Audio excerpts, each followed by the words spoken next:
আমার স্ত্রী আমার সাথে থাকলে কখনো মাতৃত্বের সুখ পাবে না, তাই রিপোর্ট পাওয়ার ঠিক 2 ঘন্টার ব্যবধানে সে আমাকে রেখে চলে যায়। সত্যি বলতে এতে আমার বিন্দুমাত্র কষ্ট নেই, কারণ একজন অক্ষম পুরুষকে তার স্ত্রী ফেলে যেতে পারে, আর কেউ যদি সত্যিকার অর্থে তার সঙ্গীর সুখ চায়, সে পুরুষ এটা মেনে নিবে। যখন ডাক্তার এই রিপোর্ট দিয়েছেন, তারপর থেকে কেউ কারোর সাথে কোনো কথা বলেছিলাম না। হাসপাতাল থেকে বাড়ি ফেরা পর্যন্ত পুরো পথটাই ঘন্টাখানিক হবে। মাহিরা বেডরুমের দরজা লক করে রেখেছিল।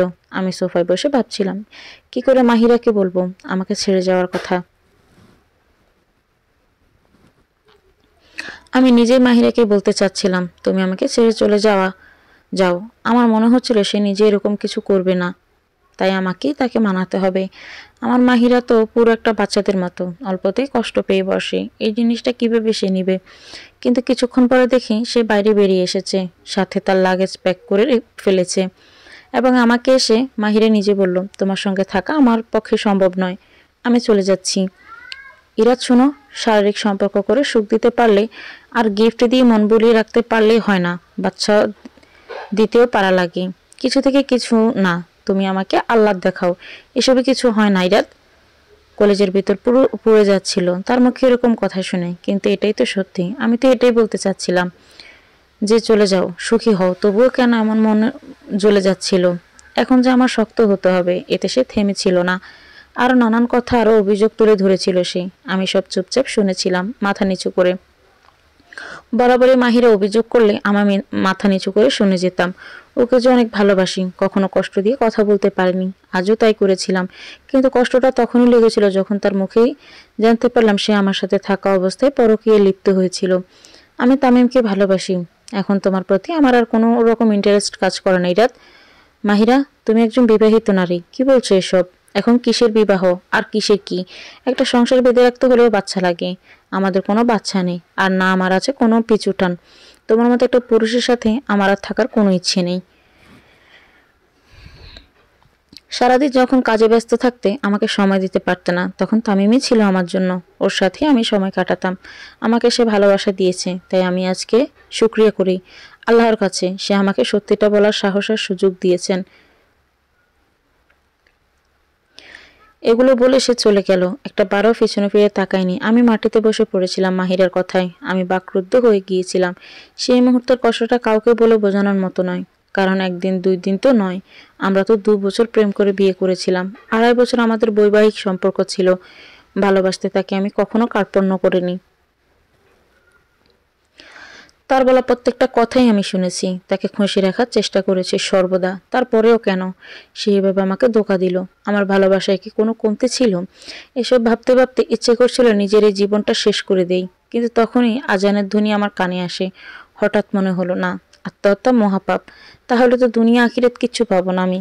নিজের জন্য না হলেও তো আল্লাহর ধর্মকর্ম করার জন্য আমাকে বেঁচে থাকতে হবে, না হলে যে আমার মৃত মা বাবার আত্মা কষ্ট পাবেন। পুরোপুরি 3 মাসের প্রসেস আজকে শেষ হলো। আমার স্ত্রী এখন আর আমার নেই, সে আমার প্রাক্তন স্ত্রী হয়ে গিয়েছে। কোর্ট থেকে সারাদিন পরে বাড়ি ফিরলাম। শেষবারের মতো মাহিরার চেহারাটা দূর থেকে দেখেছিলাম। তাকে তামিম ছেলেটা পাশে খুব হাসি খুশি দেখাচ্ছিল। কেন যেন বাড়ি ফেরার পর থেকে হাত পা নিস্তেজ হয়ে আসছে। আবহাওয়াটা আজকে বেশ গরম ছিল। আষাঢ় মাস, কেউ বলবে না। কোনো রকমে গোসলটা সেরে আসলাম। মাগরিবের আজানের মধুর ধ্বনিতে চারিদিকে ছড়িয়ে পড়ছিল। আজান শেষে নামাজ পড়ে কোনো মতে এসে বিছানায় গায়ে এলিয়ে দিলাম। মনের ভেতরটা হাহাকার করছে, সবকিছু অসহ্য লাগছে। বাসায় আমি একা থাকি, মা বাবা যাওয়ার পরে আর কেউ নেই। আমার এখন কোনো কাজের লোকও তেমন রাখি না। মাহিরা যাওয়ার পরে ড্রাইভার, কুক দুজনে বাদ দিয়ে দিয়েছি। শুধু আছে একজন ছুটা পোয়া, সে সব সময় কিছুদিনে এসে করে চলে যায়। আমি সারাদিন অফিসেই পড়ে থাকি, রাতে এসে বাসায় ঘুমাই শুধু। এখানে যে প্রতিটি কোনায় কোনায় মাহিরের স্পর্শ, আমি সব ভুলে কি করেই বা থাকবো। আল্লাহকে প্রতিটা মুহূর্তেই বলি, আমাকে তুমি শাস্তি দাও, এ কষ্ট আর নিতে পারছি না। কিছুক্ষণ পর মোবাইলটা বেজে উঠলো। সেটা ড্রেসিং টেবিলের সামনেই ছিল। আমি উঠে যেতে যেতে কলটা কেটে গেল। কলটা ব্যাক করব, তখন দেখি ফোনের চার্জ শেষ। ফোন চার্জে আমি জানালা দিয়ে বাইরে তাকিয়ে দিলাম। মুষলধারে বৃষ্টি হচ্ছে। বাইরে ঠিক এভাবে কিছু দেখাও যাচ্ছে না। এই গরম, এই জ্বর, আল্লাহ পাক মহান, কখন কি করে কেউ তা বলতে পারে না।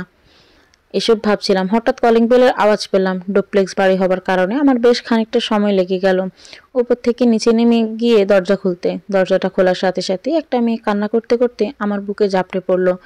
সে আমাকে এমনভাবে জড়িয়ে ধরে রেখেছে যেন তার অনেক দিনের হারানো কিছু সে ফিরে পেয়েছে। কয়েক সেকেন্ডের ভিতরে এমন কিছু ঘটে যাওয়ায় আমি সম্পূর্ণ স্তব্ধ হয়ে যাই। কেন মেয়ে হঠাৎ করে যদি একটা অচেনা ছেলের বুকে আশ্রয় পড়ে বাচ্চাদের মতো কান্না করতে থাকে, এতে যে কোনো মানুষেরই অবাক লাগবে। আর যদি এটা নিজের সাথে ঘটে তাহলে তার কিছু বলারই বাকি থাকে না। আমি আপাতত বিস্ময়ের চূড়ান্ত পর্যায়ে আছি এবং মেয়েটি আমাকে শরীরের সমস্ত শক্তি দিয়ে ধরে রেখেছে। তার হাত পা কাঁপছে, তাকে কিছু জিজ্ঞেস করব কিন্তু তার সুযোগও নেই, কারণ কান্না করতে করতে কিছু মুখে শব্দ করছে। সে কি যেন বলতে চাচ্ছে, কিন্তু এত কান্নার মাঝে সব যেন অস্পষ্টভাবে উচ্চারিত হচ্ছে, যার ফলে আমি কিছুই বুঝতে পারছি না। হঠাৎ করে সে অজ্ঞান হয়ে গেল আমার বুকে থাকা অবস্থাতেই। আমি ভেবে পাচ্ছি না কি করব। 2-3 মিনিটের মাথায় কি থেকে কি ঘটে গেল। এমন অবস্থায় আমি মেয়েটিকে ভেতরে নিয়ে এসে একটা গেস্ট রুমে শুয়ে দিলাম। মেয়েটার চেহারা একদম গোলাপি হয়ে আছে, তার গায়ের সমস্ত কাপড় ভেজা। মেয়েটা যে একদম ফর্সা বোঝা যাচ্ছে, কিন্তু হাতে গলায় অনেকগুলো লাল দাগ, কিছু কিছু দাগ একদম নীলবর্ণ ধারণ করেছে। বোঝা যাচ্ছে কেউ তাকে অনেক বেশি পরিমাণ মেরেছে। সে যখন আমাকে ধরে রেখেছিল তখন তার গা একদম গরম ছিল, হয়তো অনেকক্ষণ বৃষ্টিতে ভেজার ফলে তার জ্বর এসেছে। তাকে বেশ কয়েকবার ডাক দিলাম কিন্তু কোনো সাড়া শব্দ পেলাম না। তার সেন্স নেই একেবারেই। এমন অবস্থায় আমি পড়ে গেলাম মহা মুশকিলে। তার জ্বর বাড়ছে ক্রমাগত, বাইরে বৃষ্টিও যেন থামার নাম নিচ্ছে না। কিছুক্ষণ পরে মনে পড়লো পাশের বাসার এক বয়স্ক দম্পতি থাকেন, তারা উভয়ে ডাক্তার, দাদাভাই আব্দুল্লাহ আর সুরাইয়া দাদু। তারা আমাকে ছোট থেকে অনেক ভালোবাসেন। আমার আর মাহিরার বিয়েতেও ওনারাও অভিভাবকের মতো সব করেছিলেন, এবং আমার এই দুর্দিনে মাহিরা আমাকে ছেড়ে যাওয়ার পরে কে খোঁজ না নিলেও দাদু আর দাদা আমার খোঁজ ঠিকই রেখেছিলেন। আমার মনে হচ্ছে এই মুহূর্তে সুরাইয়া দাদুকে ডেকে আনাই শ্রেয়। সেই যেই কথা সেই কাজ। মেয়েটিকে বাসায় লক করে এই বৃষ্টির মধ্যে আমি প্রায় দৌড়ে গেলাম দাদুর বাসায়। দরজায় নক করতে সুরাইয়া দাদু নিজে এসে দরজা খুললেন। চশমা পড়তে পড়তে ব্রুকুঞ্চকে আমার দিকে তাকিয়ে চিনতে পেরেই একটা হাসি দিয়ে দাদু বললেন, আরে দাদু ভাই যে, সে কি, তুমি তো একদম ভিজে গিয়েছ।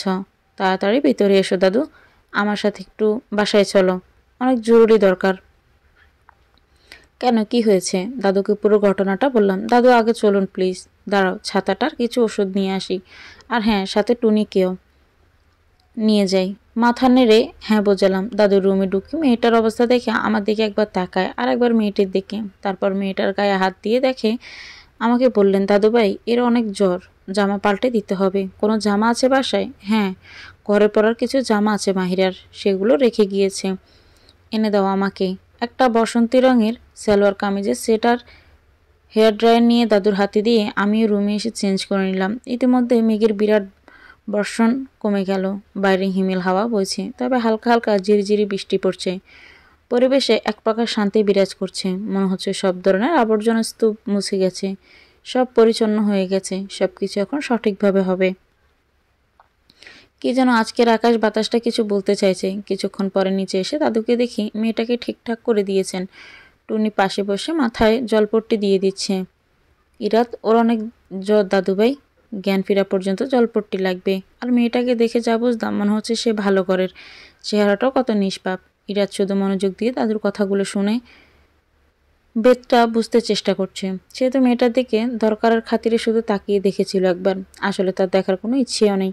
মাহিরা ছাড়া যে ইরাদের মনে আর কোনো চেহারাই কখনো ধরেনি, আর সে নিজে থেকেও কাউকে দেখতে চায়নি, এমনকি আজও চায় না। খেয়াল করেছে দাদুভাই ওর কানের গলার খুব মার্জিত আর রুচিসম্মত গহনা, গলায় একটা চেন, কানে টপের মতো ছোট্ট ঝুমকা করে 2 জোড়া দুল, 2 হাতে 3টা করে একদম পাতলা স্বর্ণের আংটি। গহনাগুলো পুরনো দিনের খাঁটি স্বর্ণের, এই ডিজাইনগুলো এবং পায়ের নুপুরগুলো দেখো একদম ডিজাইন আমাদের আগের সময়ের।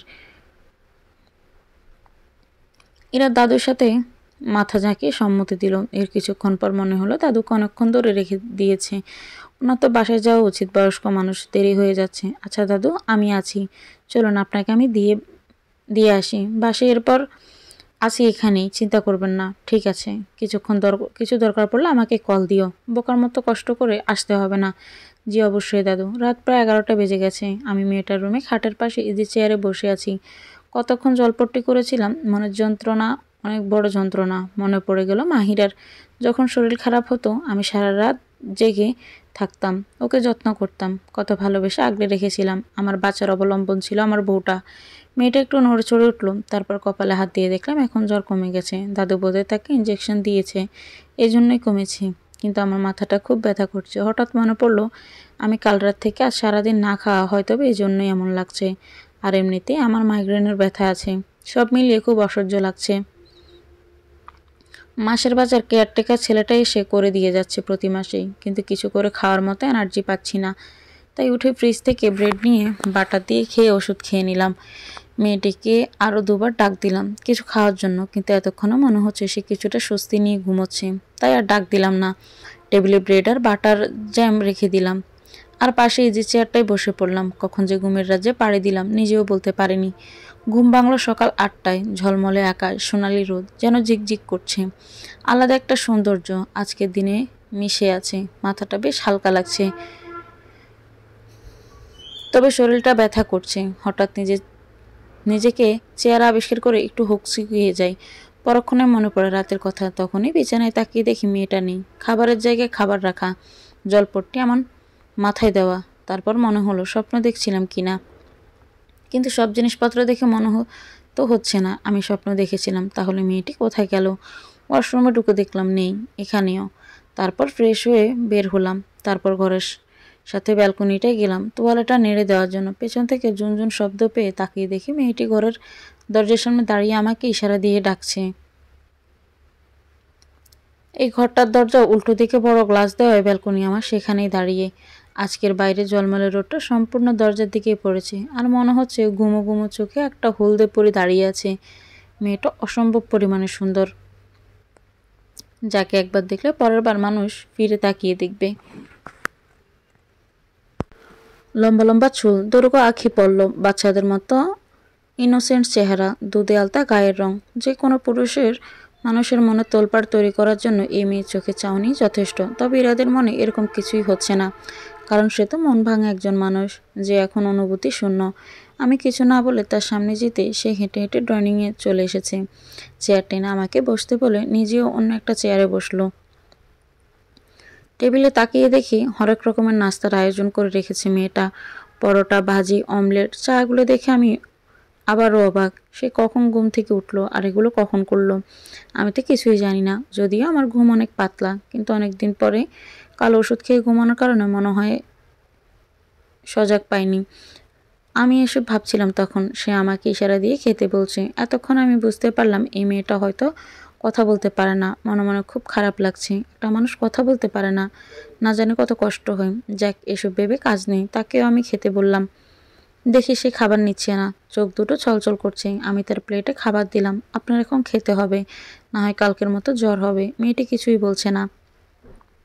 আমার খাওয়ার ইচ্ছে নেই একদমই, তবে এখন না খেলে আবার মাথাটা ধরে বসবে। অফিসে যাওয়াটা মিস হয়ে যাবে তাহলে। এটা আমি কোনোভাবে করতে পারি না। খাবার খুবই সুস্বাদু হয়েছে। সে খাচ্ছিল না, তারপরেও বারবার বলে খাওয়ালাম।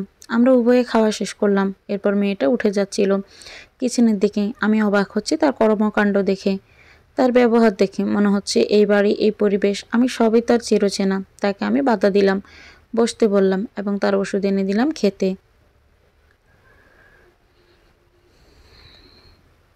সে খেয়ে নিল। আমি একটা কাগজ আর কলম নিয়ে তার সামনে দিয়ে বললাম, আপনি কে?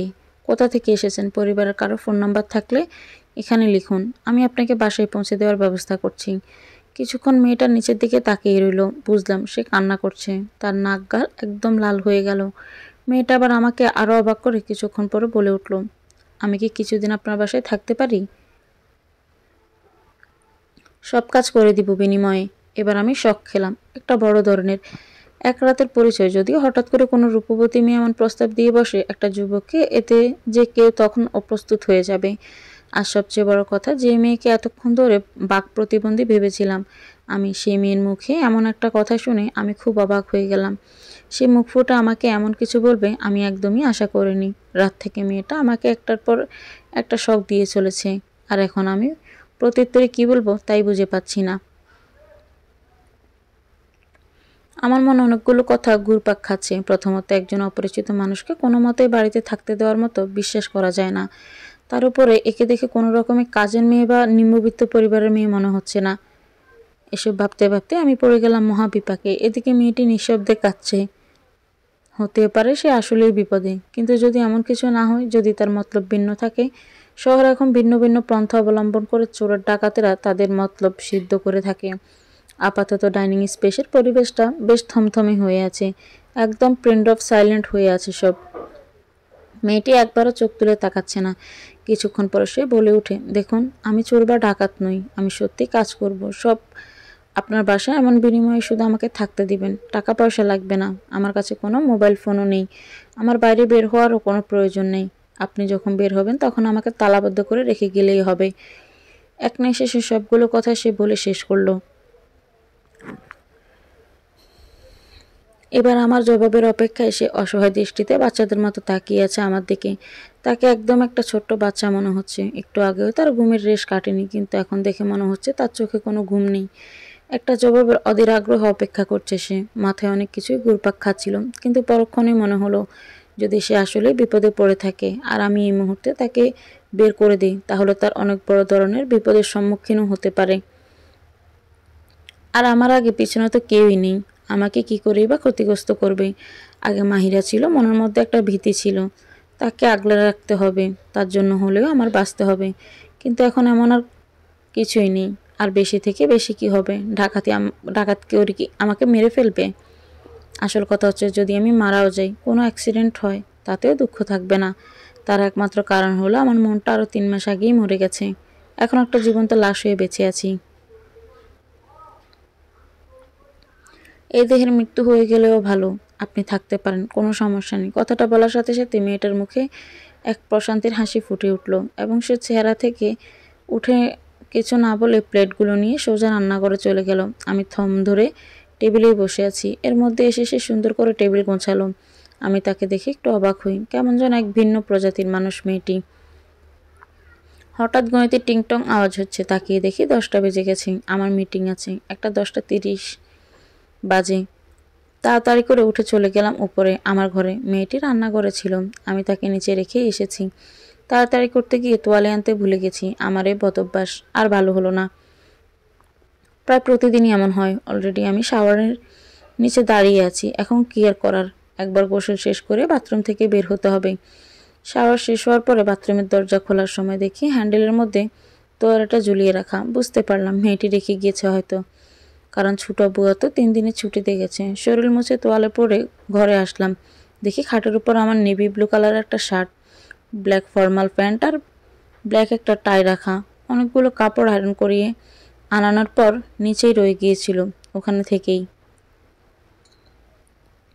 বেছে কাপড়গুলো এনে দিয়েছে সে। এবার আর অবাক হলাম না, কারণ হলো সে আমাকে অবাক করার কর্মকাণ্ড করেছে প্রায় 18 থেকে 20 ঘন্টা ধরেই।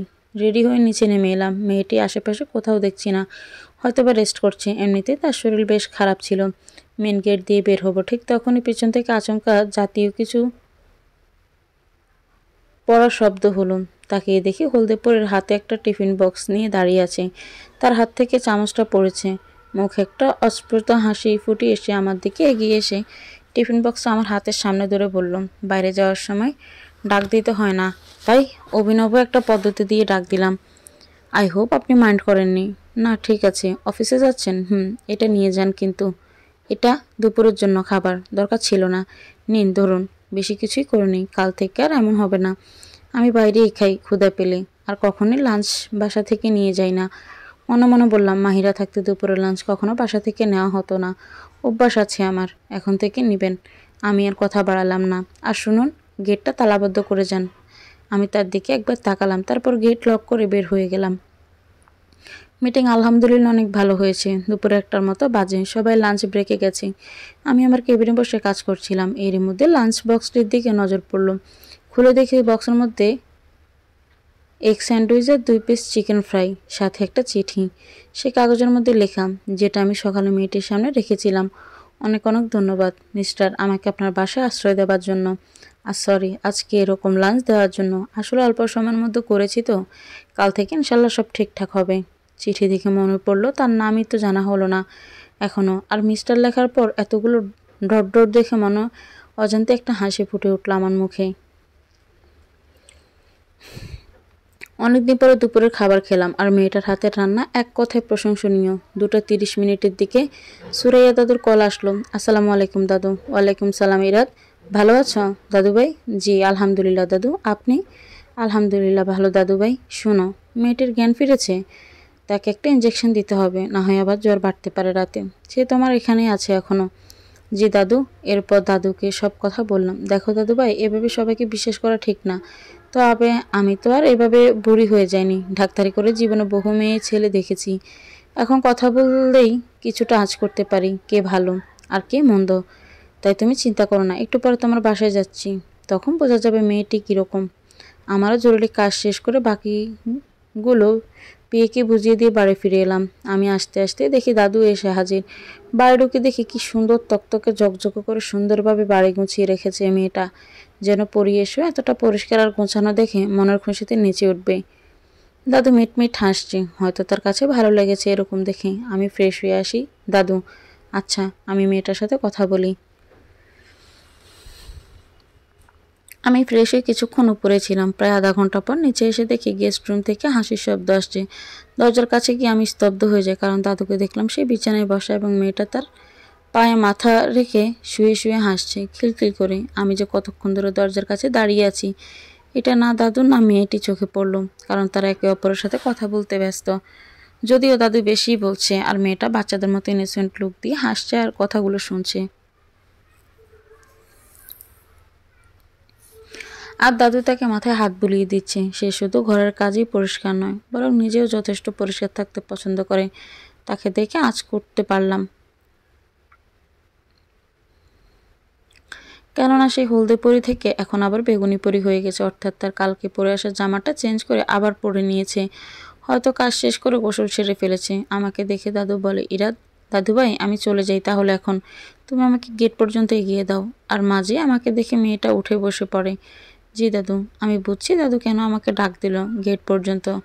গেটের কাছে এসে দাদু আমাকে বলল, মেয়েটা আসলে দেখতে যেমন মন থেকে তেমন না, বরং এর থেকেও বেশি ভালো। তাকে নিঃসন্দেহে আমার মনে হয় বাড়িতে জায়গা দেওয়া যায় দাদুভাই। তুমি তাকে রেখে ভালো করেছ, তবে এখনও অনেক বেশি দুর্বল। আমি ইঞ্জেকশন দিয়ে দিয়েছি। দাদুকে বিদায় দিয়ে তার ঘরে আসলাম। বাইরে আকাশ হালকা হালকা মেঘ জমেছে, পরিবেশ ঠান্ডা হয়ে আছে। ব্যালকনির দরজাটা খোলা, হিমেল হাওয়া এসেছে। সব কিছুতে এক অদ্ভুত ভালো লাগা স্বস্তি নিয়ে এসেছে। ব্ল্যাঙ্কেট গায়ে পেঁচিয়ে দেখি সে ঘুমিয়ে আছে। সিল্কি চুলগুলো কিছু কিছু চোখ মুখের উপর পড়ে আছে। মেয়েটাকে অপরূপ দেখাচ্ছে, এমন ইনোসেন্ট লাগছে কারোরই তাকে ঘুম থেকে জাগাতে ইচ্ছে করবে না। কিন্তু সে খেয়েছে কিনা তা তো জানাই হলো না। এই জন্যে আস্তে আস্তে ডাক দিলাম, এই যে শুনছেন, আপনি খেয়েছেন? কোনো সারা শব্দ নেই। এই যে রুহি, আমার নাম রুহি। এই যে বলে ডাকবেন না, নাম ধরে ডাক দিবেন কেমন? এ বলে একটা মিষ্টি হাসি দিয়ে এসে উঠে বসল। দুপুরে খেয়েছেন? গুমো গুমো কণ্ঠে উত্তর দিল, ঠিক বুঝতে পারছি না। দুপুরে খাননি কেন? ঘুম দিব তাই? খেয়ে ঘুমান, পরে খাবো, ঘুমাই একটুখানি। এই বলে মেয়েটা আবার ব্ল্যাঙ্কেট মুড়ি দিয়ে ঘুমিয়ে পড়ল। আমি ঘর থেকে বের হয়ে গেলাম। একটু হাসি পেল তার এমন কাণ্ড দেখে। আমার ঘরে এসে শুয়ে আছি, খুব ইচ্ছে করছে মাহিরাকে দেখতে। কিন্তু সে যেদিন ডিভোর্স পেপার দিয়েছিল, সেদিন আমি এতটাই ভেঙে পড়েছিলাম যে আত্মহত্যার মতো জঘন্য অপরাধও করতে চলে গিয়েছিলাম। তখন যদি আবদুল্লাহ দাদাভাই আর সুরাইয়া দাদু উপস্থিত না থাকতেন বাসায়, তাহলে হয়তো আমি মরেই যেতাম। সেদিনে তারা মাহিরার সবগুলো ছবি তুলে স্টোর রুমে রেখে দিয়েছিল, আর আমার মোবাইল থেকেও সব ডিলিট করে দিয়েছিল। আমি পাগলের মতো হাউমাউ করে শুধু কেঁদেছিলাম। কলিজাটা ফেটে যাচ্ছিল আমার। আচ্ছা, ভালোবাসার মানুষ হারালে কি অনেক কষ্ট হয়, নাকি আমারই এমন লাগে? এর থেকে কি মরে গেলে কষ্ট কম লাগে? এখন অনেক বেশি খারাপ লাগছে। কতদিন হয়ে গেল মাহিরার ঘুমন্ত মুখটা দেখি না। কতদিন হয়ে গেল মাহিরার সাথে কথা হচ্ছে না। আচ্ছা, আমি কি আর কোনোদিন মাহিরার ঘুমন্ত মুখটা দেখতে পাবো না? কখনো কি আমার আর একসাথে পাশাপাশি বসে একান্ত সময় কাটাতে পারবো না? কিন্তু আমি তো এখন আর তার আপন না। সে তো আর আমার কেউ না। আমি তার জন্য পরপুরুষ, সে আমার জন্য পরনারী। আমার অনেক অনেক দূরের। আর কখনোই এ জন্মে আমরা এক হতে পারবো না। আচ্ছা, আমার মধ্যে কি সমস্যা ছিল? আমি বাবা হতে পারবো না। এটা জানার আগেই আমার বউটা আমাকে রেখে অন্যজনকে তার মন দিয়ে ফেলেছিল।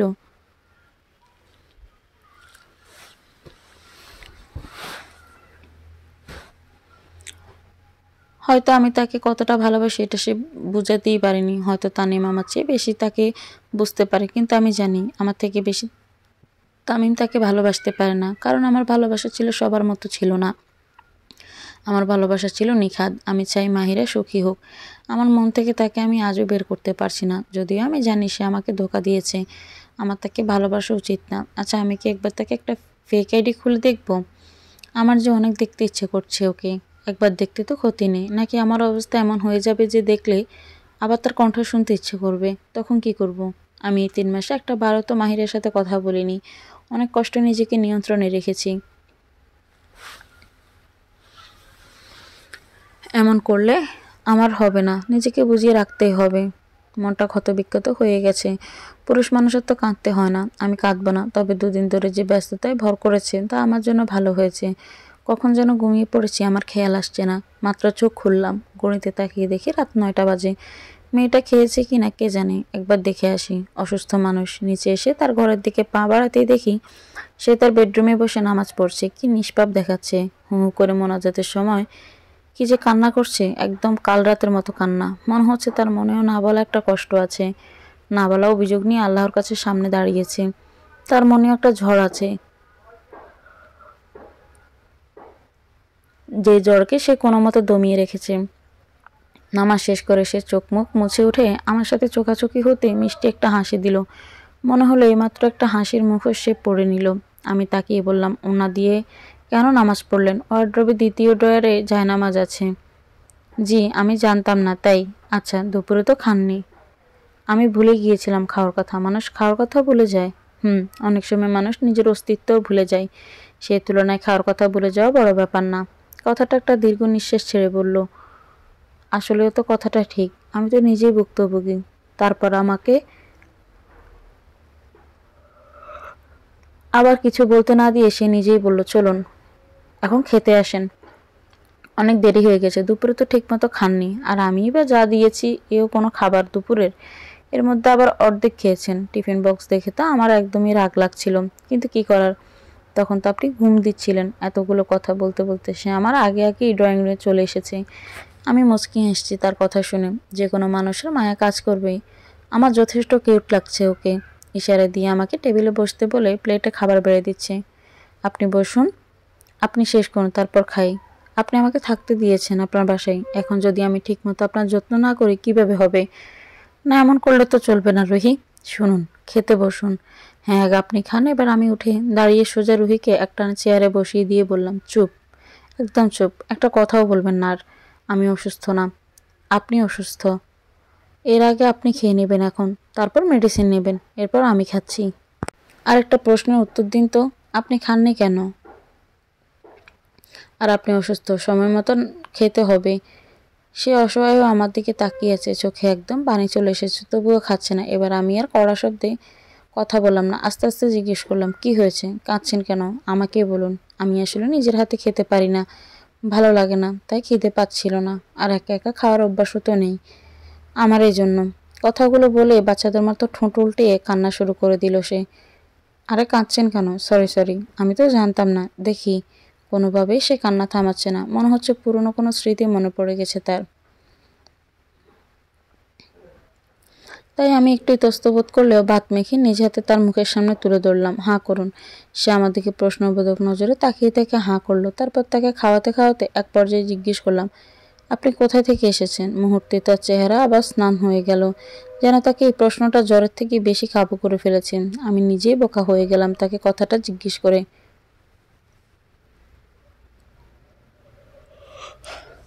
কিছুক্ষণ নিচের দিকে তাকিয়ে থেকে সে আমাকে বলল, আমাকে এসব জিজ্ঞেস করবেন না প্লিজ। আমি কিছু বলতে বা মনে করতে চাই না। তার আওয়াজে ফুটে উঠল তার মনের বেদনা। তাকে খাওয়ানোর পর ওষুধ খাইয়ে আমার সামনে বসিয়ে রেখে আমিও খেয়ে নিলাম। মেয়েটা চুপচাপ বসে আছে। মাঝে শুধু একটা প্রশ্ন করলো আমাকে, আচ্ছা আপনার পরিবারে কে কে আছেন? আমার কেউ নেই, আমি একা। তারপর থেকে আবারও পিন ড্রপ সাইলেন্স। এদিকে রোহিত যখন ইরাত খাইয়ে দিয়েছিল তখন সে ভালোভাবে ইরাতকে দেখেছে। এর আগে এত ভালোভাবে রুহির ওকে দেখা হয়নি। বেশ করে ইরাদের খাওয়ার সময় সে ইরাদের দিকে ভালো মতো তাকিয়েছিল, যেন খুঁটিয়ে খুঁটিয়ে পা থেকে মাথা পর্যন্ত পর্যবেক্ষণ করলো। খাওয়া শেষে ইরাদের কড়া নির্দেশ, রুহি চুপচাপ বসে থাকবে চেয়ারে, আর ইরাদ নিজে সব কিচেনে রেখে আসবে। যে কথা সেই কাজ হলো। রুহি চুপচাপ লক্ষ্মীমের মতো সব শুনল। আর তাছাড়া কাল রাতে তো বুয়ারও ছুটি শেষ, কাজের চাপও নেই একদম। রাতে খাওয়া শেষে যে যার রুমে চলে এসেছে। সারা বাড়িতে দুজন মাত্র মানুষ, কিন্তু কারোর চোখে ঘুম নেই। ঘড়ির কাঁটায় 10টা 30। দুজনে একে অপরের কথা ভাবছে, না চাইতেও কি যেন তাদের একে অপরের কথা ভাবাচ্ছে। এদিকে আকাশ আজকে স্বচ্ছ, চাঁদ আজকে জকমক করছে, আলোতে মুখরিত চারিদিক। রুহি ব্যালকনিতে এসে দাঁড়িয়েছে, শো শো বাতাস বইছে। সে ভাবছে ছেলেটা অনেক গম্ভীর মুখ কিছু, কিন্তু হলেও মুখে মনের দিক দিয়ে অনেক ভালো। তা না হলে তার সাথে পরিচয় না থাকা সত্ত্বেও থাকতে দিয়েছে, এত যত্ন করছে। আজকালকের দিনে এমন লোক হয় না, অজানা অচেনা কারোর জন্য এতটা করে। তবে এত সুন্দর ছেলেটা, বড় বড় চোখ, মুক্তোর মতো মানিক, সরু নাক, সুন্দর কালো চুল, ব্ল্যাক ব্রাশ করা, জিম করা ফিগার, ফর্সা বেশ করে একটু রাখলে আর আকর্ষণীয় দেখায়। আর তার কি সুন্দর মুচকি হেসে, দেখলে দেখতে ইচ্ছে করার মতন। আচ্ছা, তাকে প্রাণ খুলে হাসলে কেমন লাগবে? ভালোই লাগবে মনে হয়। হ্যাঁ, তা তো লাগবেই। কিন্তু কেন সে এত স্নান থাকে? কেনই বা সে এত গম্ভীর হয়ে থাকে? কোনো বড় কারণ কি আছে এর পেছনে? মনে বলছে হ্যাঁ, কারণ এত ভালো মনের মানুষ কখনো এতটা গম্ভীর হয় না। তার কি মনে কোনো কষ্ট আছে, যা সে নিজের মতো করে চেপে রেখেছে? এক একটা মানুষ উনি, মনে অনেক কষ্ট জমা থাকতেই পারে। আচ্ছা, যে মানুষটা আমার জন্য এত করেছে, আমার কি উচিত না তার মনটা ভালো রাখার? হ্যাঁ, আমার মনে হয় উচিত। রুহি নিজের সাথে প্রায় এভাবেই কথা বলে। আজও বলল, আজ রাতেও ঘুম নেই চোখে, কিন্তু আজ সে পুরনো স্মৃতি মন্থন করছে না, বরং ভাবছে রুহির কথা। মেয়েটার জীবনে কোনো বড় ধরনের কষ্ট আছে, যা ইরাদ ভালোভাবে বুঝতে পারছে। কিন্তু তার একটা বাচ্চা বাচ্চা মন আছে, এই মনটা কি মরে যেতে দেওয়া উচিত? ইরাদের ইচ্ছে করছে না, কারণ মেয়েটা কাল থেকে এসে কত কিছু করছে অসুস্থ শরীর নিয়েও। তার কতটা কৃতজ্ঞতা বোধ কাজ করছে। ইরা তো তেমন কিছুই করেনি তার জন্য, তারপরে মেয়েটা কত লক্ষ্মী। বেশ করে তার আচার আচরণ কতটা ভদ্র, ছোটদের মতো ছলাফলা করে। এই মেয়েটা মনে কষ্ট না থাকলেও সে অনেক ভালো থাকতে পারে। আর এরকম একটা মানুষ দরকার অনেক এই কঠিন দুনিয়ায়, যে কালো অন্ধকারের মাঝে নিজের সচ্ছলতা দিয়ে আলোকিত করে তুলবে, এবং একজন্য তাকে মন খুলে বাঁচতে দিতে হবে। আর এই সুখটুকু ইরাদের মনে হচ্ছে দেওয়া উচিত, কারণ ইরাদের বিরান মরুভূমির মতো জীবনের মধ্যে মেয়েটা একটা ঠান্ডা সাগর হয়ে এসেছে। তার হাসি দেখলে একটা তৃপ্তি কাজ করে ইরাদের। কাঠফাটা রোদে একটা ছায়ার মতো লাগে মেয়েটাকে, যে 3 মাসের একটা বারও হাসেনি। তাকে একটু হাসাতে পেরেছে মেয়েটা। তার আচরণের মাধ্যমে এই কথাগুলো মনের কোণে উকে দিচ্ছে ইরাদের, কারণ কথাগুলো তো অস্বীকার করার মতো না। আর যে জীবনে বাঁচার কোনো অবলম্বন নেই, সে কি পারে না একজনের সাহারা হতে? আর এই মানুষটা শান্তিপূর্ণ করে ফেলেছে আশেপাশ শুধুমাত্র নিজের উপস্থিতির মাধ্যমে। আমার জীবনে তো কোনো গতি নেই, তবে একটা নিষ্পাপ মনের মেয়েকে ভালো রাখার জন্য আমার যা যা করা দরকার আমি আমার সাধ্যের মধ্যে চেষ্টা করে যাব। নাইবা থাকলো কোনো অধিকার, নাইবা হলাম আপন কেউ, নাইবা কোনো সম্পর্ক হলো আমাদের, কিন্তু অধিকার আশা না করে তার ভালো রাখার একটা কারণ হতে চাই, পবিত্র একটা কারণ। এই সিদ্ধান্ত আজ ইরাদ নিয়ে ফেলল। কালকে পর্যন্ত 2টা অচেনা মানুষ আজকে নিজেদের ভালো রাখার কথা ভাবছে। নতুন দিনের সূচনায় তারা নিজেদের ভালো থাকা আর একজনের মধ্যে খুঁজে বের করবে, কিন্তু কোন অধিকারের আশায় না। অধিকারবিহীন একটা সুখ নিয়ে আসতে চাচ্ছে 2 মন ভাঙা মানুষ একে অপরের জন্য, শুধু একটু ভালো থাকার আশায়। ঘন কালো মেঘের মাঝে এক চেতে সোনালি চিকচিক রোদ এনে দেওয়ার আশায়। হুট করেই মেয়েটা আমাকে চেপে ধরে ঘালে একটা কিস করবে, তাও শপিং মলে, এত মানুষের ভিড়ে। এটা আমি ভাবতেই পারিনি কখনো। কিন্তু হঠাৎ এমন কিছু হওয়াতে আমি চমকে উঠি, এবং এতেও শেষ না। আমাকে কিস করে আই লাভ ইউ মাই হাবি, ইউ আর দ্য বেস্ট বলে জড়িয়ে ধরে রেখেছে রুহি। পাবলিক প্লেসে সব মানুষের নজর আমাদের দুজনের দিকেই পড়ে আছে। মেয়েটার কি মাথা খারাপ হয়ে গেল? কি থেকে কি করছে, আর কি বা বলছে এসব? পরক্ষণে মনে পড়লো, হতে পারে কাউকে দেখানোর জন্য এমন করলো কিনা। তাকে এতগুলো মানুষের সামনে কি জিজ্ঞেস না করে আমি নিজে তার বাহুডোর থেকে ছাড়িয়ে তাকে দাঁড় করালাম আমার সামনে। পাশ থেকে একটা ছেলে রুহির দিকে তাকিয়ে সামনে এসে দাঁড়িয়ে জিজ্ঞেস করলো, ও ফাইনালি বিয়ে করেই ফেলেছো? আমার এক হাত পেঁচিয়ে ধরে রুহি বলল, এমন চার্মিং একটা ছেলে দেখে যে কেউ পাগল হয়ে বিয়ে করবে, আমিও করে ফেললাম। তো এই ড্রেসে কেন? জামাই এমন নিরামিষভাবে রাখে তোমাকে? না, আমরা একটু আগে কোর্ট ম্যারেজ করেছি, দেখেছো কতগুলো শপিং ব্যাগ আমার ওনার হাতে? এগুলো আমার জন্য করেছে মাত্র। আরও বাকি আছে বলে আমার দিকে তাকিয়ে একটা সুন্দর হাসি দিল মেয়েটা। তার কথা শুনে কেমন যেন রাগ হয়ে গেল ছেলেটা মুহূর্তের মধ্যেই, আর আমাকে পা থেকে মাথা পর্যন্ত ছেলেটা স্ক্যান করলো, তারপর কিছু না বলেই চলে গেল। সে যাওয়াতে যেন রুহি হাঁপ ছেড়ে বাঁচত। এবার আমার হাত ছেড়ে সে কিছু বলতে যাবে, তখনই দেখি আমার কোম্পানির বর্তমানে সবচেয়ে বড় ইনভেস্ট মিস্টার আসাদ সাহেব এগিয়ে আসলো। পেছনে তার স্ত্রী আর বড় ছেলে শাহিন ও তার স্ত্রী উপস্থিত, হাতে অনেকগুলো ব্যাগ।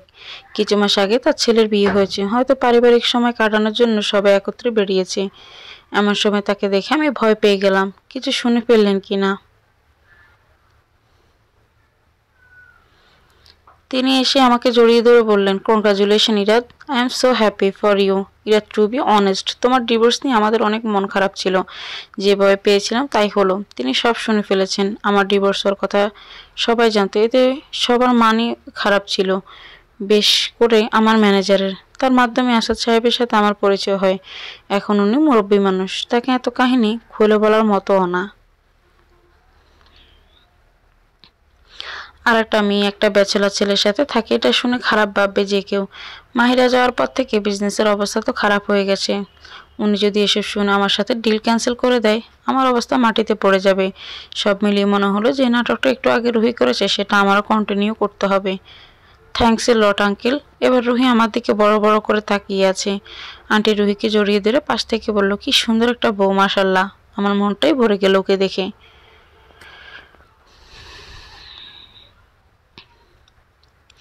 আজকে মাত্র বিয়ে করেছো বাবা, আমাদের তরফ থেকে তো একটা গিফট পাওয়া রইলো। না আন্টি, আমাদের জন্য দোয়া করবেন প্লিজ, তাহলেই হবে। না না, তোমার আন্টি একদমই ঠিক বলেছেন, তোমাদের হানিমুনের ট্রিপটা আমাদের তরফ থেকে গিফট রইলো।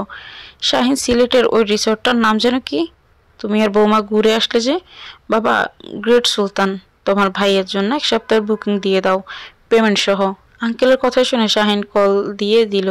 এদিকে আমি আঙ্কেলকে মানা করাতেও উনি আমার কথা শুনলেন না, বরং বললেন, বিয়ে হয়েছে বিদায় আগামী 1 মাস পরে যাতে ব্যবসার কাজে হাত দিই। এই 1 মাস উনি কোনো কাজের কথা শুনতে চান না আমার মুখে। শাহিন, আব্বু, আজকে রাতের বুকিং দিয়ে দিলাম। Great job. আমাদের প্রাইভেট জেটটা আজকে রাতেই রাদার ওনার ওয়াইফকে নিয়ে আসুক। কি বলো মিসেস রুনিমা বেগম? একদম ঠিক বলেছেন, এটাই ভালো হবে। এখন এই মুশকিল থেকে কোনোভাবে বের হওয়ার রাস্তা আমার সামনে আর নেই। রুহির দিকে তাকিয়ে দেখে সে অসহায় বাবা আমার দিকে তাকিয়ে আছে। এরপর আন্টি রুহিকে নিয়ে ঘুরে ঘুরে শাড়ি টুকটাক গহনা কিনতে হেল্প করলো।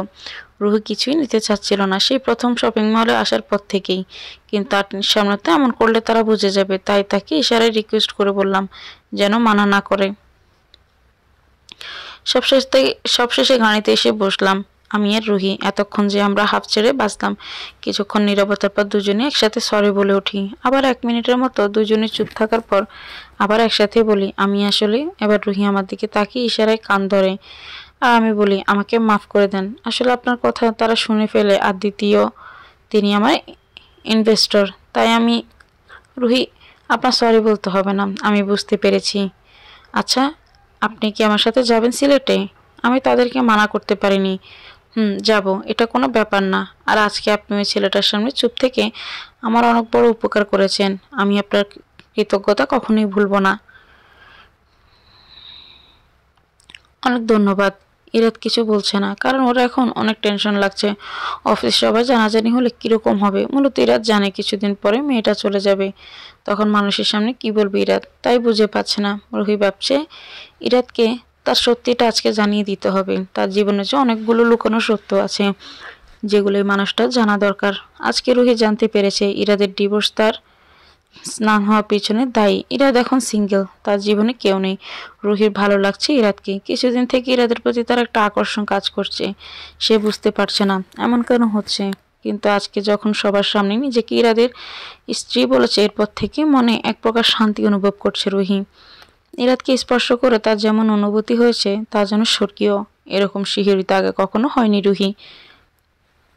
আজ এমন কিছু করে বসবে তা নিজেও জানতো না, কিন্তু আজ আবিরকে এটা দেখানো অনেক বেশি দরকার ছিল। তবে ইরাদ কি রাগ হয়েছে ওর উপর? রাগ হতেও পারে, গাড়ি চলছে, এদিকে দুজনেই চুপ করে আছে। রুহি আজ ভেবে ফেলেছে এই ছেলেটাকে নিজের মনের অজানা সব দুঃখ কষ্ট মান অভিমান সবকিছু বলে দিবে। ইরাদের বাড়িতে রুহি এসেছে প্রায় 10 দিনের মতো হয়ে গেছে। এই কদিন ইরাদের সাথে তার দরকারি কথাবার্তা হলেও ইরাদ তাকে অনেক সম্মান করে। তার জ্বর সারা পর্যন্ত অনেক বেশি যত্ন করে রেখেছে, তাকে সবকিছু থেকে আগলে রেখেছে। এতদিন পরে আজ ইরাদের জোরাজুরিতে রুহি শপিং এর উদ্দেশ্যে নিয়ে ওর সাথে বের হয়েছে। আর এরই মাঝে এত সব ঘটে গেল। দুনিয়া অনেক ছোট। রুহি চায় না বাইরের মানুষের থেকে ইরাদ সবকিছু জেনে নিক। রুহি তার সবটুকু দিয়ে ইরাদকে বিশ্বাস করে। বাড়িতে আসার পর ইরাদের ফোনে মেসেজ আসলো আজ রাত 11টার দিকে তারা সিলেটের উদ্দেশ্যে রওনা হবে। আপনার রুমের আলমারির উপরে লাগেজ আছে, সেটা নামিয়ে প্যাকিং করে নেবেন। আমারটা আমি করে নিচ্ছি। 11টায় হেলিকপ্টারে উঠবো, 12টার মধ্যে আল্লাহ চাইলে পৌঁছে যাব। ঠিক আছে। রুহি জামা কাপড় বের করে সব সাজিয়ে রেখেছে বিছানায়। ইরাদ ওকে একজন মেয়ে মানুষের দরকারি সব সামগ্রী কিনে দিয়েছে আরও কতদিন আগেই। তবে আজকে একদম নতুন বউদের মতো সব শপিং হয়েছে তার। সব কিছু তো ভালোই লাগছে, কিন্তু বিপত্তি ঘটল তখনই যখন রুহি তাকিয়ে দেখে এত উপরে রাখা লাগেজ। এটা সে নামাবে কিভাবে? একটা চেয়ার নিয়ে এসে চেষ্টায় লেগে গেল লাগেজ নামানোর, আর নিজের সাথে নিজেই কথা বলা শুরু করে দিল। ইরাদের কাপড় প্যাক করা শেষ, আর সে ভেবে ফেলেছে যার যা বাবার বাবুক তার জীবনের আগে অনেক মানুষের মূল্য দিয়েছে, কিন্তু এখন তো রুহি মেয়েটা ছাড়া তার আগে পিছে কেউ নেই। এই আল্লাদি মেয়েটার জন্য ইরাদের একটা টান কাজ করে মনের অজান্তে, যেটা ইরাদও জানে না। তার মায়ের একটা কথা মনে করে মুখে একটা হাসি ফুটে উঠল ইরাদের। মা সবসময় বলতেন কাউকে খুশি রাখতে গিয়ে যদি নিজের একটু সমঝোতা করতে হয় তাহলে পিছপা হবে না বাবা। আর মানুষের কথা তোয়াক্কা ইরাদার করবে না। তাই রুহি যতদিন থাকবে সে থাকুক, তাকে যা ইচ্ছে বলুক। ইরাদ এটা নিয়ে কোনো উচ্চবাক্রম করবে না। মেয়েটার কোনো সমস্যা আছে দেখে এমন করে। হঠাৎ মনে হলো রুহির লাগেজ যে উপরে, এটাও নামাতে পারবেই না কোনোভাবে। নিচে গিয়ে রুহির রুমের পাশে দাঁড়াতে ইরাদ শুনতে পেল রুহি একা একা কথা বলছে। কেন যে রুহি তুই ছোটবেলায় কমপ্লেন খেতি না, আজকে দেখে নে এই তোর পরিণতি। উপর থেকে লাগেজটা নামাতে পারছিস না। চেষ্টা কর রুহি, চেষ্টা কর। এটুকুর জন্য যদি ইরাদকে ডাক দিতে হয় তোর কি মান সম্মান থাকবে কিছু? খুব করে সে চেষ্টা করছে, কিন্তু ঢাবল তাকের সেই আলমারির উপরে শুধুমাত্র ইরাদের মতো লম্বা ছেলেরাই হাত যাবে। ইরাদ রুহির কাণ্ড কারখানা দেখে হাসে প্রতিদিন। আজকেও মিটি মিটি হাসছে ইরাদ। হঠাৎ করে রুহির পা পিছলে পড়ে যেতে নেয়, তখন ইরাদের কোলে এসে পড়ে। এবার সে ভয়ে কুঁকড়ে ইরাদকে ঝাপটে ধরে রেখেছে। রুহি চোখ না খুলেই বুঝে গেছে এটা নিশ্চয়ই ইরাদ ওর লাইফে সেভিয়ার। কলেজের ভেতরে একদম দুক দুক করছে রুহির, যে ওকে সব কষ্ট থেকে আগলে রেখেছে। সে এখনো ওকে ব্যথা পেতে দেয়নি, এটাও জানে। আর এই হাতের স্পর্শ প্রতিবার ওকে শিহরিত করে তোলে। ও এই হাতের স্পর্শ চিনে গেছে, ওর অন্তর পর্যন্ত স্পর্শ গিয়ে নিজের দাগ কেটে রেখে যায়। এখন চোখ খুলতে পারেন, আর আমাকে ডাক দিলে আপনার মান সম্মান চলে যেত না। রুহি ইরাদের কোল থেকে বাচ্চাদের মতো ঠোঁট উল্টিয়ে ফেলেছে। এখন মন খারাপ করতে হবে না, আমি লাগেজ নামিয়ে দিচ্ছি, চুপ করে বসুন আপনি।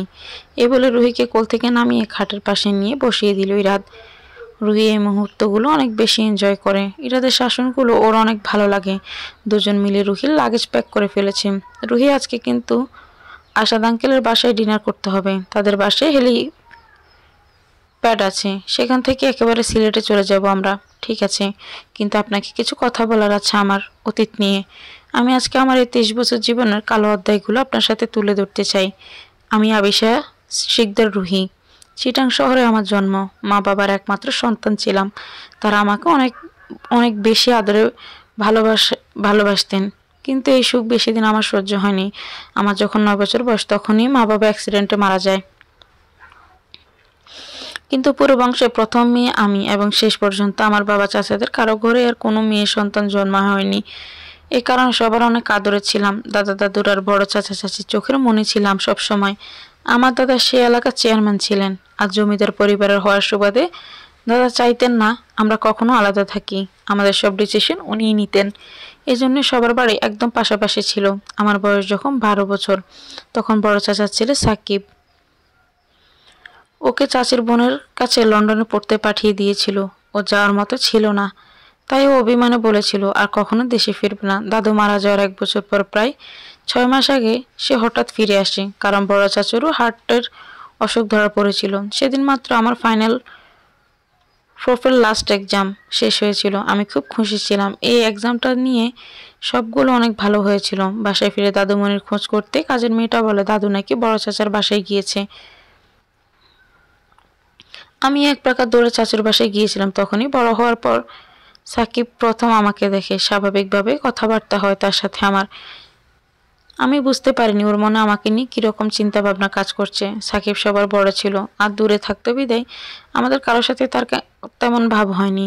আমি অন্যান্য কাজিনদের সাথে বড় হওয়ার ওদের সবার আদরে ছিলাম। আমি খুব সহজে সবার সাথে মিশতে পারতাম। সাকিবের সাথেও ভাব করে নিয়েছিলাম। কয়েকদিনের মধ্যে সাকিবকে সবাই মিলে ঘুরিয়ে শহর দেখাই। ও নিজে থেকে আমাকে বলতো ঘুরতে নিয়ে যেতে। আমি আর অন্য ভাইরা মিলে নিতাম ওকে। একদিন নাস্তার টেবিলে সবাই বসা, তখন দাদু আমাকে প্রতিদিনের মতো খাইয়ে দিতে দিতে জিজ্ঞেস করে সাকিব কেমন রুহি, সবটা বলতো। আগে তোমরা বলো চাচি কেন বলতো ভাইয়া কথা বলতে জানে না বেশি। তারপর উনি জেদি, উনি কত ভালো জানো তোমরা, নিজে থেকে আমাকে বলে ঘুরতে নিয়ে যেতে, কত কথা বলে আমার সাথে। এমনকি আমাকে কাল ভাইয়া একটা শাড়িও কিনে দিয়েছে।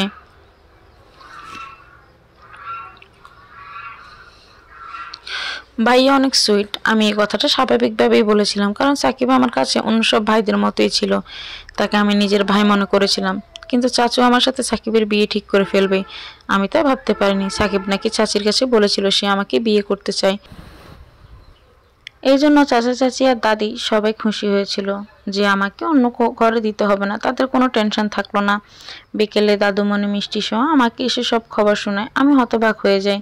এমন কিছু আমি স্বপ্নেও ভাবতে পারিনি। তখন অনেক কষ্ট হয়। আমি সাথে সাথে চাচুর বাসায় যাই। দেখি সবাই অনেক চিন্তিত। চাচু বসে আছে, ডাক্তার তাকে চেক করছেন। ওনাকে কোনো রকম টেনশন দিবেন না, ওনার অবস্থা এত ভালো না, তাই বেশি এক্সাইটেড হওয়ার ওনার জন্য সমস্যার সৃষ্টি করতে পারে। সবাই খেয়াল রাখবেন। ডাক্তার যাওয়ার পর শুনলাম চাচু বিয়ের প্রিপারেশন নিয়ে ভাবছিলেন কিভাবে কি করবেন। এসব নিয়ে এসে অসুস্থ হয়ে পড়েছেন। আমি কিছু না বলে বাসায় চলে আসি। সেদিন অনেক কান্না করেছিলাম। যারা এত ভালোবেসে বড় করেছে তারা সবাই আজকে অনেক খুশি, কিন্তু আমি তো মন থেকে সাকিবকে নিয়ে এত কিছু ভাবতে পারছি না। তখন মাকে অনেক বেশি মিস করছিলাম। এত জীবনে চাচা চাচি দাদা দাদিকেও মা বাবার অভাব বুঝতে দেননি, কিন্তু সে রাতটা আমার জন্য পাহাড়ের মতো কঠিন লেগেছিল। পরের দিন থেকে বাসায় বিয়ে বিয়ে একটা আমেজ তৈরি হয়ে গিয়েছিল। আমি চুপচাপ সবার সব দেখছিলাম। দাদা আমাকে অনেক ভালোবাসতো। উনি চাইতেন আমি উকিল হই, কিন্তু ডাক্তার হওয়া আমার স্বপ্ন ছিল। বিদায় আমাকে মেডিকেলে পড়িয়েছেন। আজকে যদি উনি বেঁচে থাকতেন তাহলে হয়তো আমাকে সাকিবের সাথে বিয়েটা দিতেন না, কিন্তু আজকে কাউকে বলতে পারছি না। এদিকে মোটামুটি সাকিবের ফ্রেন্ড, অফিসের কলিগ সবাই জানানো হয়ে গেছে যে সে আমাকে বিয়ে করছে। এঙ্গেজমেন্ট হতে আর 3 দিন বাকি। চাচু আমাকে ডেকে বললেন, মা তোমার শরীর খারাপ, এমন লাগছে কেন আমার মেয়েটাকে? কিছুদিন ধরে না চাচু। চাচু না আমাকে আজকে থেকে বাবা ডাকবে। এটা শুনে আমি কেঁদে উঠি। চাচু আমাকে মাথায় হাত বুলিয়ে জিজ্ঞেস করে কি হয়েছে আসলে। তখন আমি চাচুকে বলি এ বিয়ে আমি করতে চাই না। উনি কিছুক্ষণের জন্য চুপ থাকেন, এরপর আমাকে বলেন করতে হবে না তাহলে। তুমি আমার মেয়ে, আমার ভাইয়ের শেষ স্মৃতি। তোমার মন যদি সাকিবকে না চায় তাহলে জোর করে বিয়ে দিব না আমরা। সেদিন রাতে চাচা সবাইকে বলে আমার মেয়ে এখন বিয়ে করতে চায় না, তাই সাকিবের সাথে ওর বিয়েটা হবে না। তবে সাকিব বড় হয়ে গেছে, ওর জন্য একটা ভালো মেয়ে দেখে আমরা তাড়াতাড়ি বিয়ে করিয়ে দিব। প্রথমে চাচি দ্বিধা করলেও পরে সম্মতি দিল। আমি খুব খুশি হয়ে গিয়েছিলাম। ভেবেছিলাম সব ঝামেলা বুঝি শেষ। বরাবর রাতে আমি কখনো একা ঘুমোতে পারি না, ভয় হয় দেখে। সবসময় হয় দাদা দাদু, না হয় চাচা চাচির সাথে রাতে ঘুমোতাম। সেদিন দাদুর রাতে খুব জ্বর হয়েছিল, তাই চাচিও রাতে আমাদের বাসায় থেকে গিয়েছিলেন। কিন্তু মাঝরাতে তার জ্বর এত বেড়ে যায় যে চাচি আমাকে বলে তোমার চাচুকে ডেকে নিয়ে আসো। চাচির কাছ থেকে চাবি নিয়ে রাত তখন 2:45 মতো ছিল। আমি চাচুর বাসায় ঢুকে তার রুমে কথাটা বলতে রুহি যেন আঁতকে উঠল। চোখ মুখ স্পষ্ট ভয়ের ছাপ দেখতে পাচ্ছে ইরাদ। রুহির হাত কাঁপছে। ইরাদ নিজের অজান্তে ওর হাত আলতোভাবে ধরে বলল কি হয়েছে। তারপর রুমে গিয়ে দেখি সাকিব চাচুকে বালিশ চাপা দিয়ে বলছে আমি রুহিকে চাইছি, আপনি দিলেন না, এখন এই দুনিয়ায় আপনার আর দরকার নাই। আমার চাওয়া পূরণ না হলে সবার পরিণতি এমন হবে। চোখে মুখে তার হিংস্রতা প্রকাশ পাচ্ছে।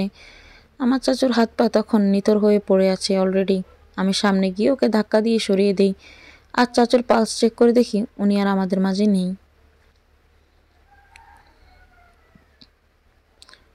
তখনই উঠে সাকিবের গালে একটা চড় লাগিয়ে কাঁদতে কাঁদতে বলি, তুমি মানুষ নাকি পশু? এটা কি করলে? তুমি আমার চাচু, আমি তোকে ভালোবাসি, তোর জন্য অমানুষ হয়েছি। আমি সবাইকে এখন বলে দিব, তোকে পুলিশে দিব, দাঁড়া।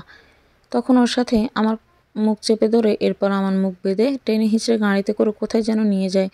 আমি সেন্সলেস হয়ে পড়ি। এরপর যখন হুঁশ ফিরিয়ে তাকিয়ে দেখি একটা রুমে আমি চেয়ারের সাথে বাঁধা অবস্থায় বন্দি। রুমটা একদম পর্দা দিয়ে বন্ধ, কেউ নেই আশেপাশে। অনেক চিৎকার করেও লাভ হলো না।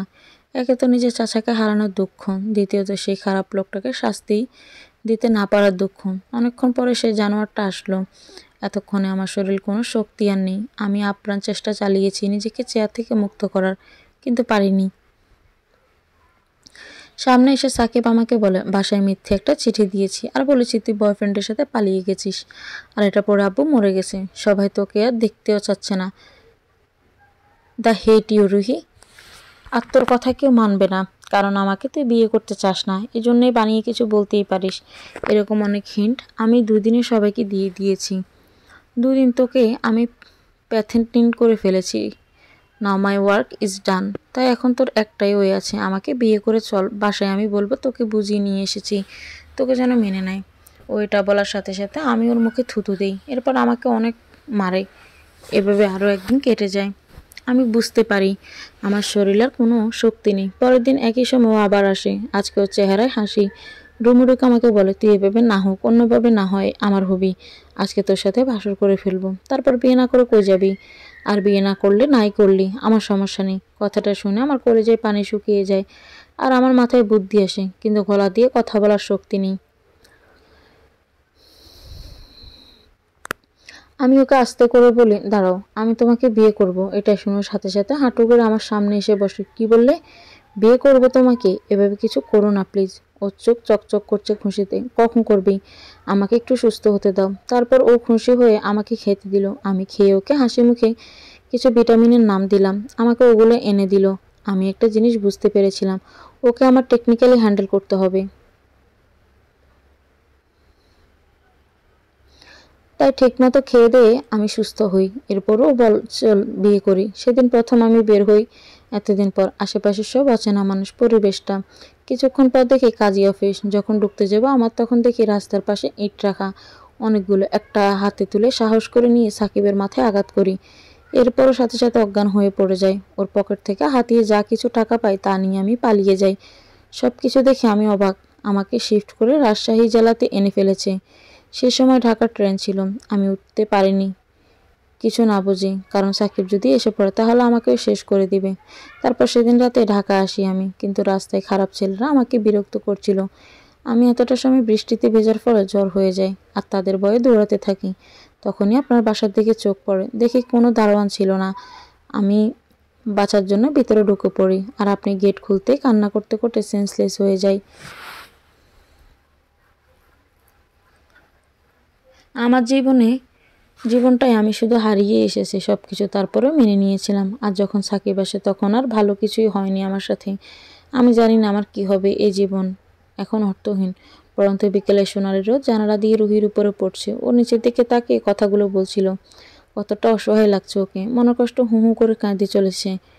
আর রুহির জীবনের বৃত্তান্ত শুনে ইরাদের কলিজায় লাগছে। মেয়েটার চোখের পানি ওর সহ্য হচ্ছে না। কেন যেন ইরাদ ওকে অনেক আপন লাগছে। নিজের থেকে ইরাদ রুহিকে জড়িয়ে ধরলো। ভয় পেও না, আমি আছি। আর কেউ কখনো তোমাকে কিচ্ছু করতে পারবে না, কোনো দিনও। কান্না করো না। রুহি আস্থা পাচ্ছে, পরম আস্থা পাচ্ছে ইরাদের বুকে। চোখ বুঝেও একটা শান্তি পাচ্ছে। দুজন আষ্টে পিষ্টে একে অপরকে জড়িয়ে ধরে রেখেছে। রুহির ইচ্ছে করছে সারা জীবন এই বুকে থেকেই কাটিয়ে দিতে পারবেও। বেশ কিছুক্ষণ ইরাদের বুকে মুখ গুজে রুহি কান্না করলো। এই কান্না কোনো সাধারণ কান্না নয়, বরং এক ঝটকায় নিজেকে পরিবারকে হারানোর। এই কান্না এক জোরপূর্বক অধিকার আদায়ের দাবিতে। একটা মেয়েকে তার স্বাভাবিক হাসিখুশি জীবন থেকে দূরে সরিয়ে নেওয়ার কান্না। ইরাদ বুঝতে পারছে এই মেয়েটা ছোট থেকে সবকিছু হারিয়ে আসছে। তার মনের মাঝে অনেক ব্যথা লুকিয়েছে যা সে হয়তো প্রকাশ করতে পারে না। যা কিছু ঘটে গেছে তাতে তার তো কোনো দোষ নেই। সে কেন ভয় নিয়ে বাঁচবে? তাকে একটা স্বাভাবিক জীবন ইরাদ দিবেই। তাকে সব রকম দুঃখ থেকে ইরাদ নিজে সর্বোচ্চ দিয়ে বাঁচিয়ে রাখবে। কেন এমন লাগছে ইরাদ জানে না, কিন্তু এই অনুভূতিটা মন্দ না, বরং একটা দায়িত্ব আর সুখ দিচ্ছে ওকে। বেঁচে থাকার একটা টান লাগছে এই দুনিয়ায়। রুহির কান্না কমে এসেছে কিছুটা, তবুই ইরাদের বুকে লেপ্টে আছে ও। কেন যেন কথাগুলো বলতে ওর ভয় হয়। ইরাদ আলতো করে রুহির মাথায় হাত বুলিয়ে দিতে দিতে জিজ্ঞেস করলো, শপিং মলের ছেলেটা কে ছিল? সে ছেলেটা আমাকে পছন্দ করতো কলেজে থাকতে। আমার ওকে একদম পছন্দ ছিল না কখনো। যদিও দাদা বেঁচে থাকতেন আমাকে বিরক্ত করার সাহস পেত না, কিন্তু দাদা মারা যাওয়ার পরে ও আমাকে কল দিয়ে বিরক্ত করতো।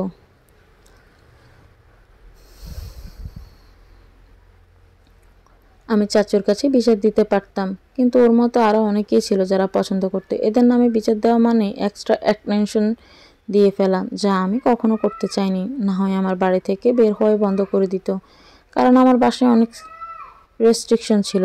আমার আর আমাকে নিয়ে সবাই অনেক টেনশনে থাকতেন। বুঝতে পেরেছি বলে ইরাদ নিজের বাহুডোর বাঁধন হালকা করে দিল। রুহি সরে বসলো। এমন সময় মাগরিবের আজান পড়তে শুরু করলো চারিদিকে। রুহি, ইস, আজান দিচ্ছে, আমরা এখনও শাওয়ারে নিইনি। হ্যাঁ, আমি যাচ্ছি, একেবারে নামাজ পড়ে তারপর তৈরি হয়ে ব্যাগ নিয়ে নামছি, আপনিও ফ্রেশ হয়ে নেন। এই বলেই রাত চলে গেল। রুহি আগে উজু করে নামাজ পড়ে, তারপর গোসল সেরে এসেছে। একটা লাল রঙের জর্জেট শাড়ি পরেছে। ফর্সা দবদবে শরীরে লাল রঙ একদম এগুলো তৈরি করা পরীর মতো লাগছে। গিসারে হঠাৎ প্রবলেম হওয়ায় ঠান্ডা পানিতে গোসল করার ফলে গালগুলো গোলাপি বর্ণ ধারণ করেছে। কোমর অবধি ভেজা চুলগুলো খোলা অবস্থায় সামনে দিয়ে ডান পাশে এনে রেখেছে, যা আরও বেশি আকর্ষণীয় করে তুলছে রুহিকে। বেশ মনোযোগ দিয়ে আয়নার সামনে দাঁড়িয়ে বেশ কয়েক মিনিট ধরে ব্লাউজের ব্যাঙ্কি ঠুকটা লাগানোর চেষ্টা করছে সে, কিন্তু কিছুতেই পারছে না। এমন সময় ইরাদ আসে ওর ঘরে। এমন সুন্দরী দেখে যে কেউ একবার থেমে ওকে দেখতে থাকবে, হোক সে পুরুষ বা নারী। ইরাদ একবার তাকিয়ে চোখ নামিয়ে নিল রুহির থেকে। এই প্রথম রুহিকে শাড়িতে দেখলো সে, তাও লাল শাড়িতে। একদম মনে হচ্ছে বউ। বেশ করে নাকের এক পাথরের বড় একটা স্টোনের নোজপিনের নাকের সেই পাশের তিলটা চেহারাকে আরও বেশি উজ্জ্বল করে তুলেছে। কে রূপার সৌন্দর্য বেশি বৃদ্ধি করেছে তা একটা প্রতিযোগিতা করে হয়তো স্থির করা যাবে না। এরা তাড়াতাড়ি নিচের দিকে তাকিয়ে বলল, হয়েছে আপনার? না, এই হুকটা লাগাতে পারছি না, একটু হেল্প করবেন? ইরাদ রুহির ব্লাউজের হুকটা লাগিয়ে দিতে এগিয়ে আসলো। ইরাদের ঠান্ডা হাতের স্পর্শ পেতে রুহি কেমন যেন কেঁপে উঠল। এই হাতের স্পর্শ তোর হৃদয় স্পন্দন পর্যন্ত বাড়িয়ে দেয়। কেমন যেন লজ্জা লাগে ওর। যখন রুহি তাকিয়ে আয়নায় একসাথে ওদের দেখলো, কেমন যেন পূর্ণতা লাগছে দেখতে। এক হয়ে গেলে কি মন্দ লাগবে ওদের দুজনকে? মনে তো হচ্ছে না, আয়না তো বলছে বেশ লাগছে একসাথে। ইরাদ অন্যদিকে তাকিয়ে হুকটা লাগিয়ে দিল। আমাকে নেকলেসের হুকটা একটু লাগিয়ে দিবেন? না চাইতেও রুহির ঘাড়ে গলায় ইরাদের তাকাতে হলো। একটু অস্বস্তি লাগছে, তবুও চেনটা লাগিয়ে দিয়ে পেছন ফিরে রুহিকে বলল, আজকে এভাবে জড়িয়ে ধরার জন্য আমাকে মাফ করবেন। ঠিক আছে, আপনি আস্তে ধীরে রেডি হন, সমস্যা নেই। আমি ব্যাগগুলো গাড়িতে পাঠিয়ে দিচ্ছি ড্রাইভারকে দিয়ে। আমরা একেবারে এশার নামাজ পড়ে রওনা দিব। রুহি আয়নায় নিজেকে দেখতে আর ভাবছে ইরাদের কত ফর্মালিটি, একদম ঢং। ওকে ধরেছে বলে সরি বলছে, কিন্তু ওর মনে যে একদম গেঁথে গেছে। ও কোনো পারমিশন ছাড়াই এটা ঠিক করেছে। এই অধিকারটা কি রুহি ওকে দিয়েছিল? তাহলে সেই হিসেবে কে করবে? রুহির জীবনে ইরাদই প্রথম পুরুষ যে ওকে এভাবে স্পর্শ করেছে, আরও স্বেচ্ছায় তা গ্রহণও করেছে। আজকে আয়না এভাবে ব্ল্যাক স্যুটে ইরাদকে ওর সাথে দেখে ও বুঝে গেছে ওদের জুটিটাও মানায়। মনে হচ্ছে এত দিনে নিজের স্বপ্নের পুরুষের দেখা মিলেছে। এই ছেলেটাকে ছাড়াও জীবনটা চলবে না। ওকে যে নিজের স্বামী হিসেবে চাই রুহির। এই নাটককে নিজেকে ইরাদের স্ত্রী হিসেবে বলতেই ওরা এত ভালো লাগছেন, তাহলে বাস্তবে এমন হলে কতই না ভালো লাগতো। কথাগুলো ভেবে একা একাই লাজুক হাসি দিচ্ছে রুহি। মন যেন নতুন স্বপ্ন দেখতে শুরু করেছে ইরাদকে নিয়ে। এই স্বপ্ন অনেক বেশি রঙিন, যার গাঢ় রঙের হৃদয়কে রঙিন করে তুলেছে অদৃশ্য এক রংধনুতে। এশার নামাজ শেষ করে রুহি ঘর থেকে বের হলো। বেশ সুন্দর করে সেজেছে আজকে। ঠোঁটে লাল লিপস্টিক, গালে হালকা ব্লাশ অন, চোখে মাস্কারা, লম্বা সিল্কি চুলগুলো খোলা, নাকে হোয়াইট সেই নোজপিনটাই আছে, গলায় পাতলা একটা চেন, কানে সুন্দর দুইটা টপ পরেছে, এক হাতে একটা ঘড়ি আর এক হাতে একটা হোয়াইট ব্রেসলেট। মেয়েটার সাজের ধরন এত সুন্দর। অন্য কোনো ছেলে যদি ইরাদের জায়গায় থাকতো এতদিন রুহির সাথে কাটিয়ে রুহির প্রেমে হাবুডুবু খেত, কিন্তু ইরাদ ওকে এমন কিছুই বলে না, বরং এতে খেয়াল রাখার পরেও একটা দূরত্ব রেখে চলার চেষ্টা করে। রুহি বের হতে দেখে একটা স্মাইল দিল ইরাদ, কিন্তু রুহি ইরাদকে দেখছে। ব্ল্যাক স্যুট পরেছ, ব্ল্যাক ব্রাশ করা চুল জেল দিয়ে রেখেছে, ফর্সা চেহারা, খোঁচা খোঁচা দাড়ি। মোবাইলে কি যেন দেখছিল সে। রুহিকে আসতে দেখে একটা স্মাইল দিয়ে আবার ফোনে মনোযোগ দিল। আবার একটু পর বাঁকা হয়ে উল্টো দিকে সোফায় বসে পড়ল। রুহি দাঁড়িয়ে ভাবছে কিছু একটা করা দরকার। এই ছেলেটার মুখে নিজের একটু প্রশংসা শুনতে খুব ইচ্ছে করছে, কি করা যায়। রুহি এগিয়ে গিয়ে ইরাদকে বলল, আপনাকে মাশাল্লাহ খুব সুন্দর লাগছে, ধন্যবাদ। এই বলে মোবাইলটা রুহির দিকে এগিয়ে দিয়ে বলল, এটা আপনার নিও ফোন। এতদিন বাসায় থাকতেন তখন ফোন নিতে চাননি, আমি কিছু বলিনি, কিন্তু এখন নিতে হবে। ফোন দিয়ে কি করব? আমার সাথে কথা বলবেন।